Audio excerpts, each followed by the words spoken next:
There was a day in Navy boot camp in 1995 that is very memorable for me.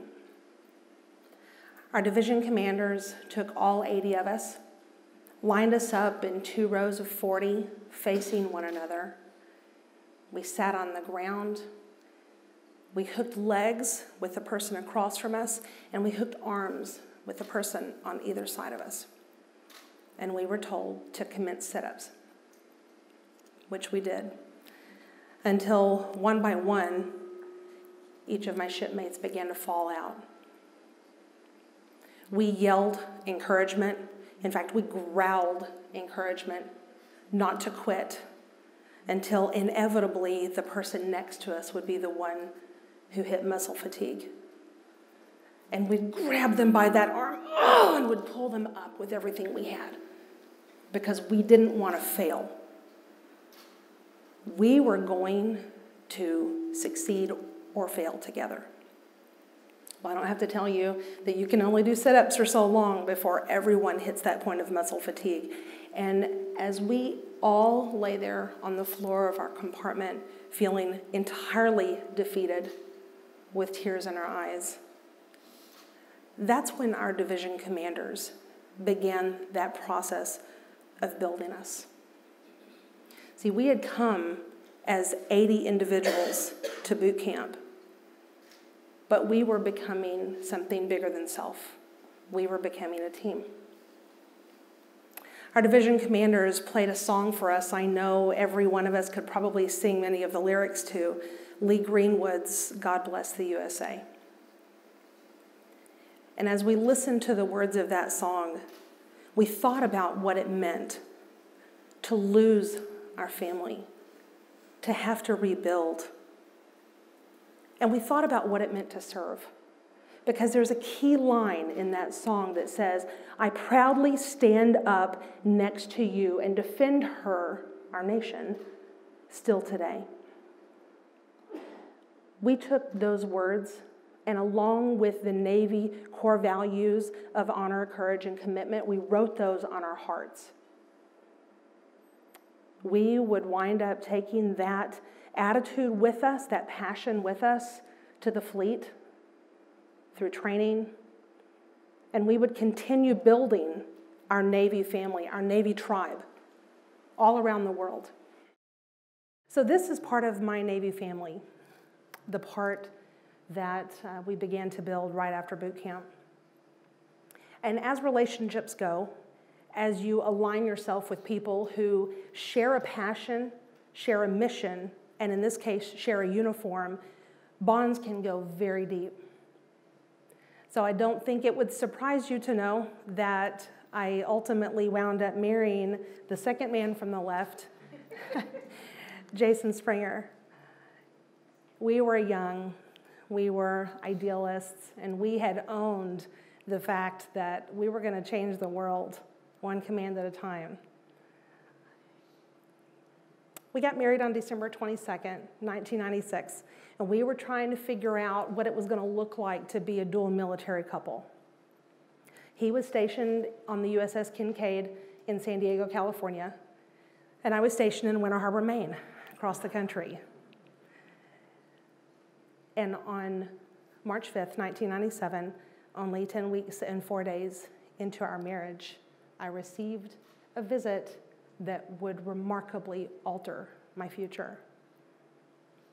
A Navy lieutenant, my lieutenant, also my casualty officer, came to tell me that my husband had gone overboard and was lost in the Pacific Ocean. Shock and tears is all I could feel over the span of 3 days as they searched for him and ultimately called off the search and informed me that they were declaring him deceased. All I could do was cry. On the 3rd day, as my tears in a moment of clarity began to subside, I looked over at my desk and I saw a pamphlet for the Tragedy Assistance Program for Survivors, also known as TAPS. And something told me I needed to call that number on that card. And I didn't know what I was stepping into. The person who answered that call was Bonnie Carroll. She is the president and founder of TAPS, but more than that, she was an Army widow and an Air Force veteran herself. So while I was surrounded by my shipmates who were the family that I had created over 2 years in the Navy, they couldn't begin to understand where I was in that moment. I wasn't just defined by my uniform any longer. There was something more powerful stirring inside me at my core.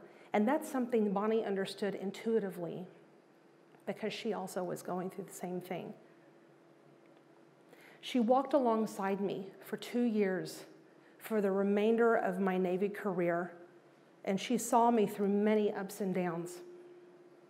At my lowest, at my meager best. And when the day came that I decided to leave the service to embark on the next step of my journey, studying psychology to try to figure out what had happened in my life and how I could use it to do something more powerful, on the day that I left the service, she was there. When I took off my uniform, something that I had owned as my identity, I felt like I was cutting off my arm. It felt like another death. The day that my husband's memorial came, I wore my uniform, and some people didn't understand that. But I actually drew strength from the threads.